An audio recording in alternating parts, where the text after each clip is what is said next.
Finally અમે પહોંચી રહ્યા છે આજે અમારા પરમ મિત્ર કલ્પેશ ત્રિવેદીના જન્મદિવસની ઉજવણી માટે. હાલો, વિશિંગ યુ હેપી બર્થડે કે અને બધાના વહાલા મામા. જન્મદિવસની ઉજવણી કાઠિયાવાડીને સંગ કાઠિયાવાડી ભોજન લેવા માટે અમે જઈ રહ્યા છીએ કલ્પેશભાઈની સાથે. તો આવો બ્લોગની અંદર આગળ વધીએ આપણે અને મળીએ રાધે કાઠિયાવાડી ભીલાડ હાઈવે ઉપર.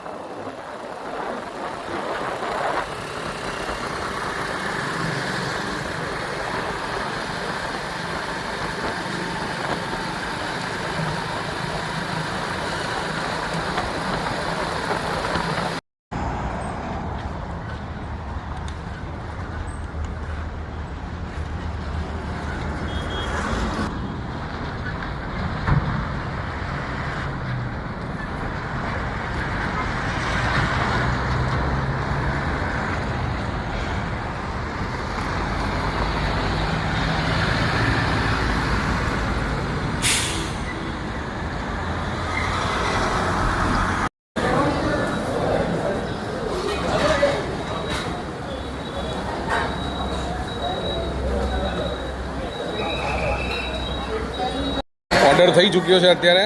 હવે બધા જમવાની રાહ જોઈને બેઠા છે.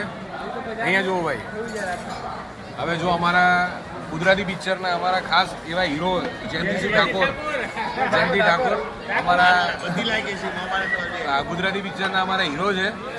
આવનારું નવું પિક્ચર આવી રહ્યું છે સાજણ તારા વગર ગમતું નથી પાર્ટ 2, અને એ પિક્ચર લઈને અમારા જયંતિસિંહ આવી રહ્યા છે અને અમારા આ ચૌધરીજી.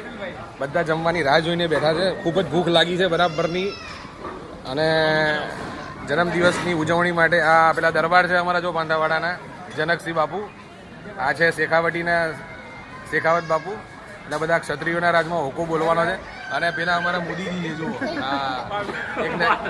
એક નરેન્દ્ર મોદી અને બીજા અમારા પાટણના રાકેશ મોદી. બે જ મોદી ચાલે અત્યારે. ફાઇનલી અમારું જમવાનું અત્યારે આવી ગયું છે રાધે કાઠિયાવાડીની અંદર. હવે એક તો અમે પનીર અંગારા, એક પંજાબી સબ્જી મંગાવી છે.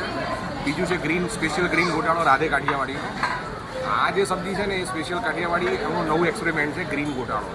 કદાચ સુરતની બાજુ મળે છે, આ બાજુ અમે પહેલી વખત ટ્રાય કરીએ છીએ. અને સદાબહાર સેવ ટામેટા, જે ગુજરાતીની કુળદેવી કહેવાય એવા સેવ ટામેટા અમે ટેસ્ટ કરીએ. સૌથી પહેલાં ગ્રીન ગોટાળો ટેસ્ટ કરીએ છીએ કેવો છે. એકચ્યુઅલી એટલો બધો તીખો નથી, પણ શિયાળાની જે પણ સબ્જી આવે એ બધી મિક્સ કરીને ગ્રીન ગોટાળો બનાવ્યો છે. ખૂબ જ સરસ બનાવ્યો છે. તો પરિવાર સાથે તમે પણ રાધે કાઠિયાવાડીમાં જમવા માટે આવો. નવો બ્લોગ અને નવી વાતો સાથે પાછા અમે કન્ટિન્યુ થઈશું.